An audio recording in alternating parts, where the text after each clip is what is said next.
Lý do Vương Trùng Dương giành được Cửu Âm Chân Kinh nhưng không luyện. Vương Trùng Dương là một nhân vật đầy huyền thoại và bí ẩn của Kim Dung. Ông là người số 1 trong võ lâm ngũ bá, đệ nhất thiên hạ đương thời của Kim Dung.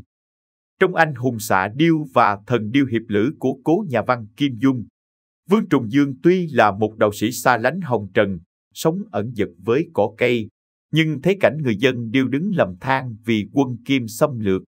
Ông đã nhập thế để cứu độ chúng sinh, lãnh đạo nhân dân đứng lên chống giặc. Trong anh hùng xạ điêu, Vương Trùng Dương mất trước khi thời đại xạ điêu bắt đầu. Những câu chuyện về ông thường được kể thông qua sư đệ Chu Bá Thông và các học trò của ông. Theo đó, Vương Trùng Dương vốn khởi nghĩa chống quân Kim nhưng không thành. Ông quay về núi Trung Nam lập ra phái Toàn Chân. Ông lại có tình cảm với nữ hiệp Lâm Triều Anh nhưng không kết hôn, khiến nàng giận dỗi, chiếm lấy hoạt tử nhân mộ của ông ở trên núi Trung Nam, từ đó hai người không nhìn mặt nhau. Tại Hoa Sơn luận kiếm lần thứ nhất, Vương Trùng Dương được bầu là người võ công cao nhất. Hiệu là Trung Thần Thông, được giữ bộ Cửu Âm Chân Kinh. 4 người còn lại là Đông Tà Hoàng Dược Sư, Tây Đột Âu Dương Phong, Nam Đế Đoàn Trí Hưng và Bắc Cái Hồng Thất Công. Khi bệnh nặng, sắp mất, lo Âu Dương Phong tìm đến lấy chân kinh.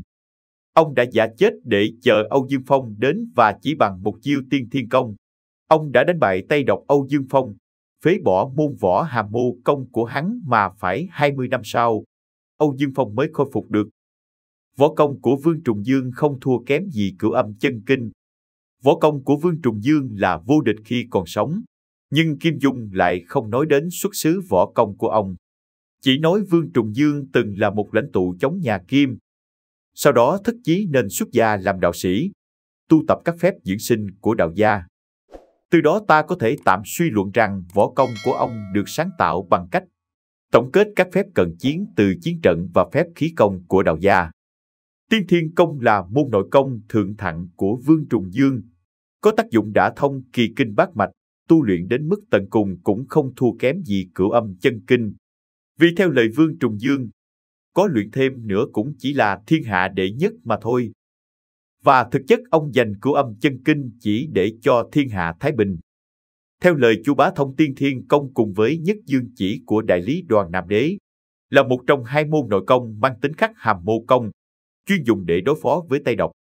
Khi sắp mất, Vương Trùng Dương biết Âu Dương Phong không bỏ ý định cướp kinh, nên đến đại lý trao đổi môn võ này với Nam Đế đổi lấy Nhất Dương Chỉ.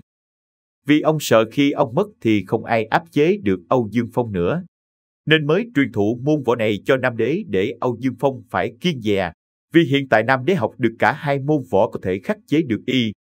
Tuy nhiên, có thể hiểu được môn nội công này rất khó luyện.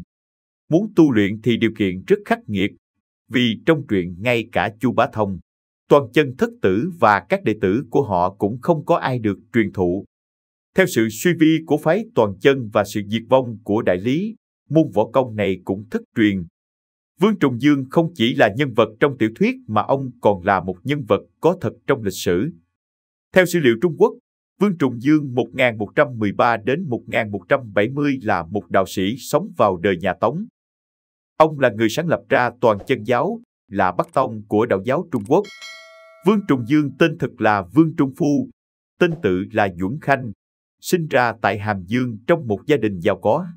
Thuở nhỏ ông chăm chỉ, tinh thông cả văn lẫn võ, lớn lên nhờ vậy mà nổi tiếng gần xa. Khi người Kim xâm lấn, ông tụ họp nhân dân nổi dậy chống lại nhưng không thành công. Từ đó ông chuyên tâm nghiên cứu đạo giáo, đổi tên là Triết, tự là Tri Minh, thành lập ra Toàn Chân giáo. Tôn chỉ của Toàn Chân giáo là cứu giúp chúng sinh nên nhân dân rất kính trọng. Học trò tìm đến ông rất đông, nhưng ông dạy dỗ nghiêm khắc, thường đánh đập để thử thách nên cuối cùng chỉ còn lại 7 người. Đó chính là Toàn Chân thất tử. Video của chúng tôi đến đây là kết thúc. Cảm ơn tất cả các bạn đã quan tâm tới xe hay V88 và theo dõi video của chúng tôi. Đừng quên like, share và đăng ký kênh nhé. Đặc biệt đừng quên bật chuông để theo dõi những video nhanh nhất. Một lần nữa xin cảm ơn tất cả các bạn.